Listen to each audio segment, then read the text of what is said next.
Hello everyone, in this part of lesson we are going to study that how nerve impulse is transferred from one neuron to other neuron. We all know that in our body there are two main organs present which are called as brain and spinal cord, and they are made up of neurons. There are millions of neurons which are present in brain and spinal cord, and there are neurons present in our sensory organs too. So whenever there is some sensation which is received by our sensory organs, that is transferred to brain and spinal cord. And how it happens? It happens by transferring the nerve impulse through nerves. In brain and spinal cord, this stimulus is interpreted, and after interpretation the information is to be sent to the effector muscle or effector organ. And how this happens? It again happens through nerves. So that means all over our body there are millions of neuron cells which are present in the sensory organs or in the nerves or in the brain and spinal cord. In this part of the lesson we will study that how these neurons they are connected to each other so that the nerve impulse can be transferred from one neuron to other neuron.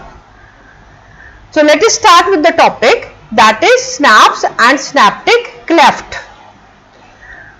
These neurons which are present in our body, they are forming the connection, and that connection is called as synapse. So what is synapse? Synapse is the connection between two neurons.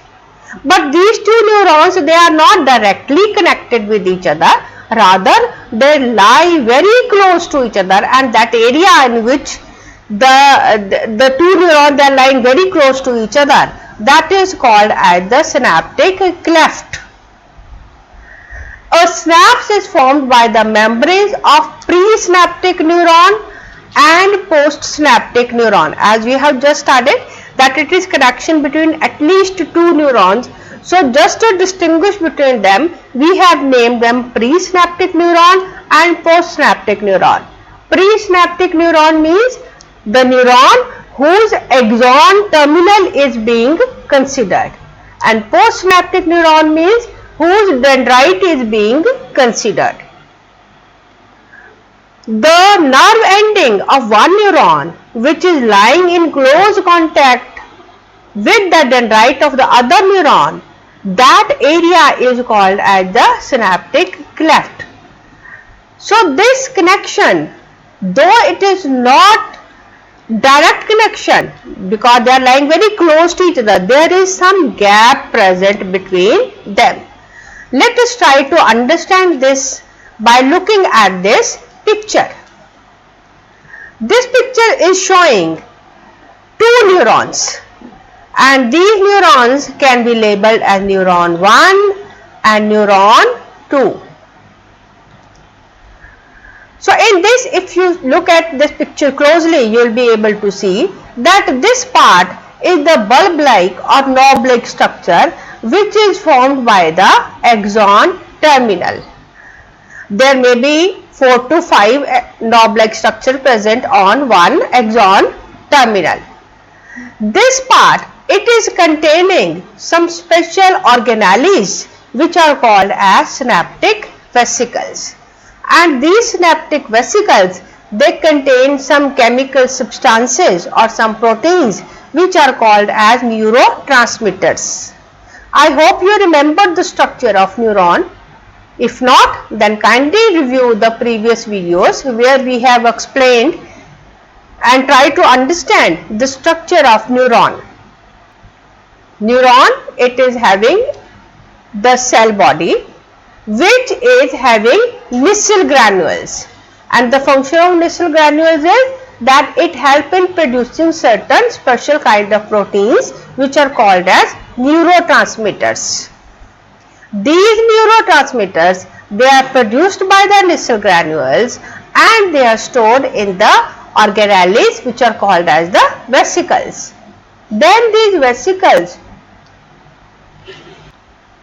are transferred from cell body to the nerve ending where they are stored.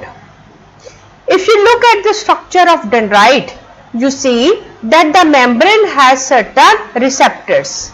We have studied about different types of receptors which are present in the plasma membrane in the previous videos. If there is any query, then you can ask, but kindly review if you are having certain queries.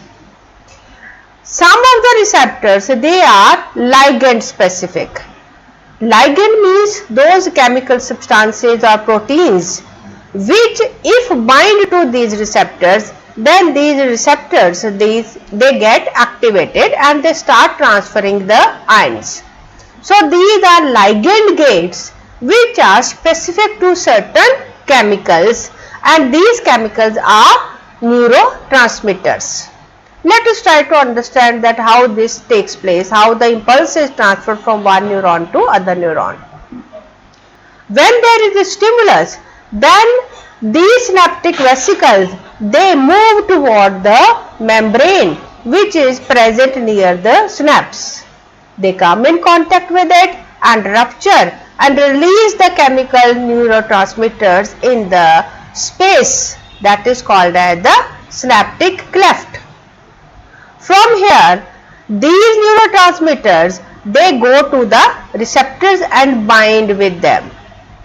If neurotransmitters bind with the receptor, then these ion gates, they open and ions, they are transferred toward the inner side of the dendrite.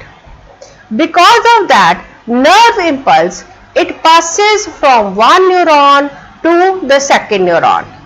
In this figure, this number 1, this neuron is the presynaptic neuron, because we are considering the axon terminal, and this dendrite part, that is belonging to postsynaptic neuron.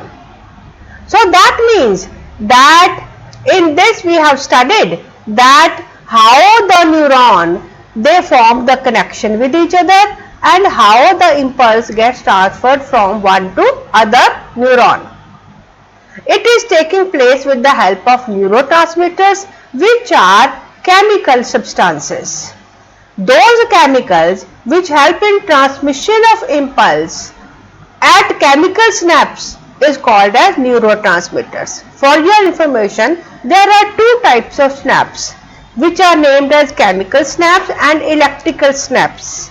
In human beings, we have chemical synapse, but in certain marine animals, the impulse, it can be transferred through electrical synapse also.